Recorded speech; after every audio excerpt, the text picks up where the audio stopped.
Un milliardaire voit un serveur noir nourrir son fils handicapé. Et sa vie en est bouleversée. Au dernier étage d'un hôtel de luxe, suspendu comme un joyau dans le ciel de Manhattan, se trouvait le Céleste, un restaurant panoramique réputé autant pour ses mets que pour sa clientèle triée sur le volet. Là, les puissants de ce monde venaient se restaurer, conclure des contrats discrets, ou savourer un moment de calme au-dessus du tumulte de la ville. Les vitres sans tain offraient une vue imprenable sur la skyline, sur Central Park en contrebas, sur l'agitation des taxis jaunes qui, vus d'ici, ressemblaient à des jouets luisants dans une boîte en verre.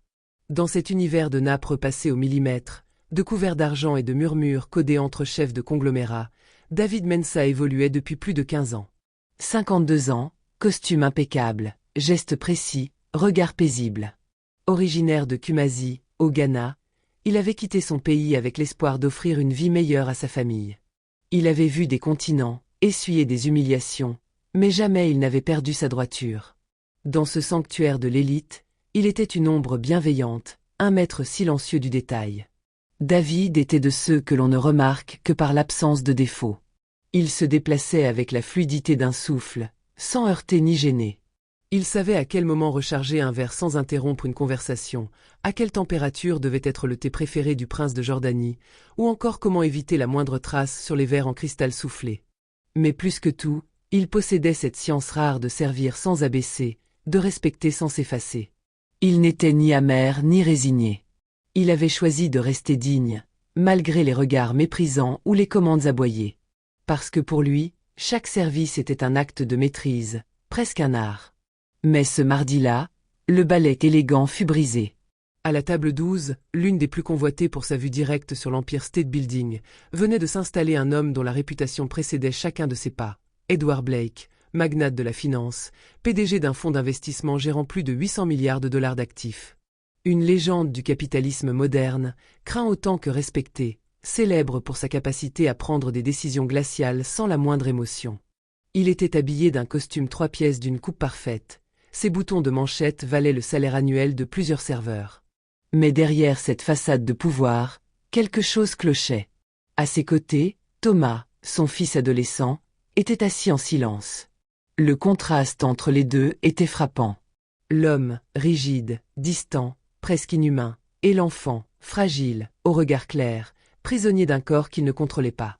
Thomas était atteint d'une paralysie cérébrale sévère. Ses gestes étaient désordonnés, ses bras se contractaient de manière imprévisible, sa bouche peinait à se refermer. Il portait une bavoir discrète sous sa chemise blanche, et son regard cherchait désespérément un contact humain. Edward, lui, pianotait sur son téléphone, les sourcils froncés. Il ne semblait pas gêné par le handicap de son fils, il semblait indifférent. Comme si ce déjeuner n'était qu'une formalité, un geste imposé par un calendrier familial vide de sens. David, en posant les cartes sur la table, perçut immédiatement cette tension glaciale. Il reconnut chez Edward cette posture si fréquente chez les puissants, celle de l'homme qui n'a pas le temps d'aimer. Il salua poliment, prit les commandes, puis s'éloigna sans un bruit. Il avait vu des familles dysfonctionnelles, des enfants ignorés, des couples qui jouaient la comédie. Mais ici, il y avait autre chose, un gouffre insondable entre le père et le fils. Le repas arriba. David, d'un geste sûr, déposa les assiettes. Thomas, à la vue de son plat, sembla enthousiaste. Il tenta de prendre sa fourchette, mais la fit tomber aussitôt. Il essaya encore, et encore. Chaque tentative se soldait par un échec. De la nourriture tombait sur la nappe. Un petit filet de salive coulait le long de son menton. Il émit un son, un gémissement étouffé, presque un appel. Edward, sans lever les yeux, sirota son verre de Bordeaux et tourna une page de son rapport. Les autres clients commençaient à détourner le regard. Une gêne flottait. Pas à cause de l'enfant, mais à cause de l'absence d'un geste du père. David sentit une pression monter dans sa poitrine. Il aurait voulu détourner les yeux. Rester à sa place. Comme on le lui avait toujours appris. Mais il n'y arriva pas. Ce garçon aurait pu être son fils. Samuel. Son petit garçon disparut trop tôt. Et tout à coup, ce n'était plus un client à servir. C'était un enfant qu'on abandonnait devant lui. Alors, sans réfléchir, David s'approcha.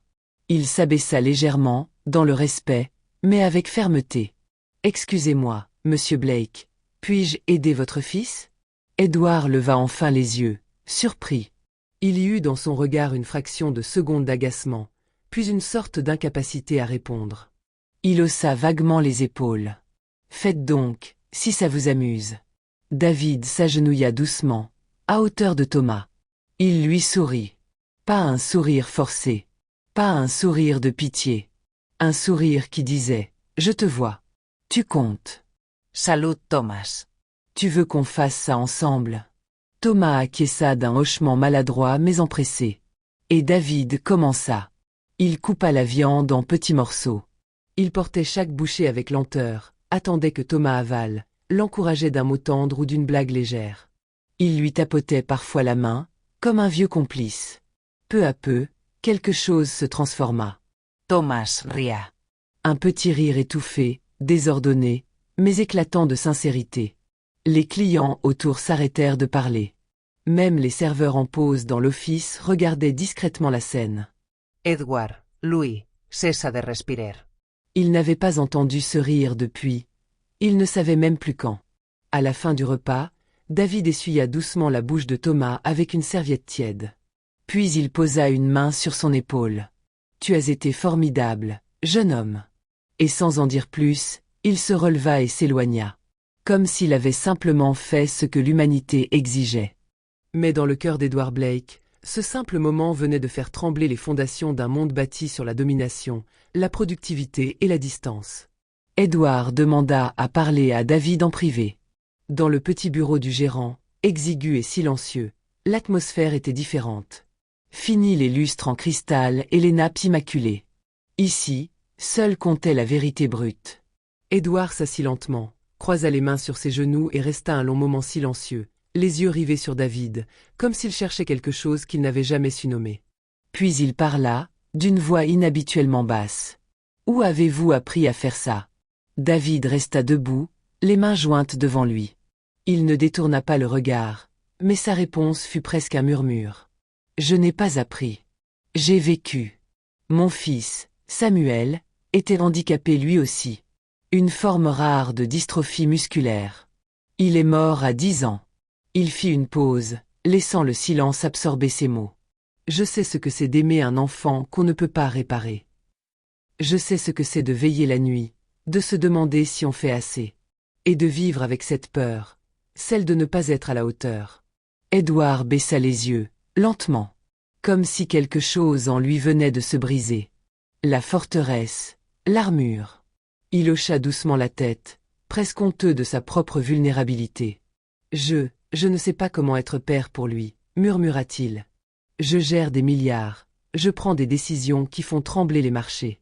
Mais avec lui, je ne sais même pas comment l'aimer. Je me sens inutile, maladroit, inutilement là. » David s'approcha et posa une main ferme et respectueuse sur la coudoir du fauteuil. « On commence petit, » dit-il. « Un regard, un geste, un mot, chaque jour. L'amour, ce n'est pas ce qu'on sait. C'est ce qu'on décide de donner, même quand on a peur. » Edward ferma les yeux un instant. Puis il se leva, remercia David d'un simple hochement de tête, le genre de geste qui, chez lui, valait bien plus que des paroles. Ce jour-là, il ne retourna pas au travail. Contre toute attente, il annula ses réunions, ses appels, ses urgences programmées. Il retourna à la table où Thomas l'attendait encore. Il s'assit en face de lui, prit une serviette, la déplia maladroitement, et lui sourit. Il l'aida à boire.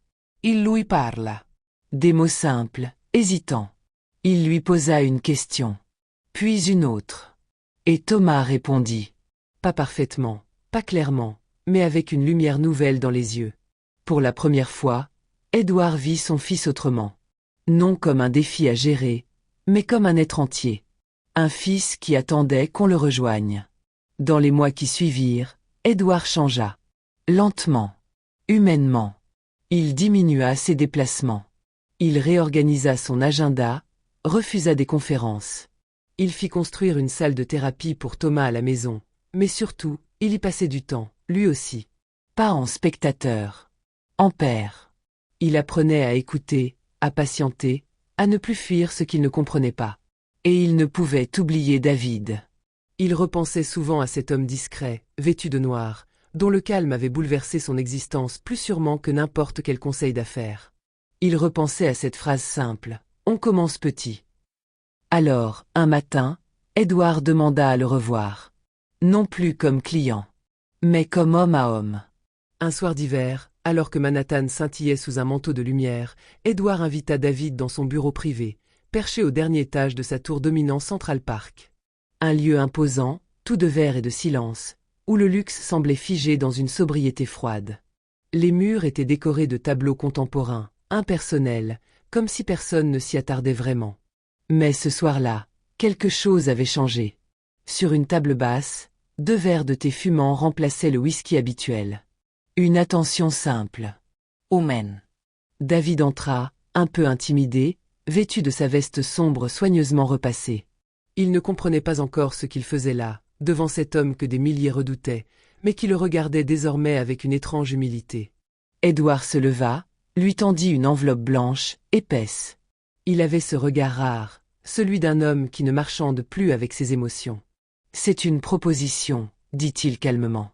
Je veux créer une fondation. Pas une œuvre de charité qui donne pour se donner bonne conscience. Non. Un lieu vivant, un centre de dignité. Un endroit où les familles ayant un enfant handicapé se sentent comprises, accompagnées, soutenues, sans pitié ni jugement. » Il s'assit face à David. « Je veux que vous en soyez le directeur. Que vous recrutiez, formiez, inspiriez. Que vous guidiez ce projet comme vous avez guidé mon cœur ce jour-là. Je n'ai pas votre douceur, pas votre histoire, pas votre cœur. Mais j'ai les moyens. Et je veux les mettre entre vos mains. » David ouvrit l'enveloppe. Ses doigts tremblaient un peu. Il lut les documents. Un contrat clair, généreux. Un salaire bien au-delà de ce qu'il avait jamais imaginé. Des fonds alloués. Une équipe pluridisciplinaire déjà pressentie. Des centres pilotes à lancer dans 3 villes. Mais ce qui le frappa le plus, ce ne fut ni l'argent, ni le titre. C'était la lettre manuscrite jointe, signée d'Edward lui-même. Une lettre simple. Honnête. Pleine de gratitud. Pourquoi moi? Demanda-t-il enfin, la gorge serrée. Edward s'avança légèrement, posa une main sur la table, et répondit d'une voix lente, posée, sincère. Parce que ce jour-là, vous ne m'avez pas seulement aidé à nourrir mon fils. Vous m'avez appris à l'aimer. Vraiment. Et ça, aucun diplôme, aucun pouvoir, aucun argent ne me l'avait jamais donné.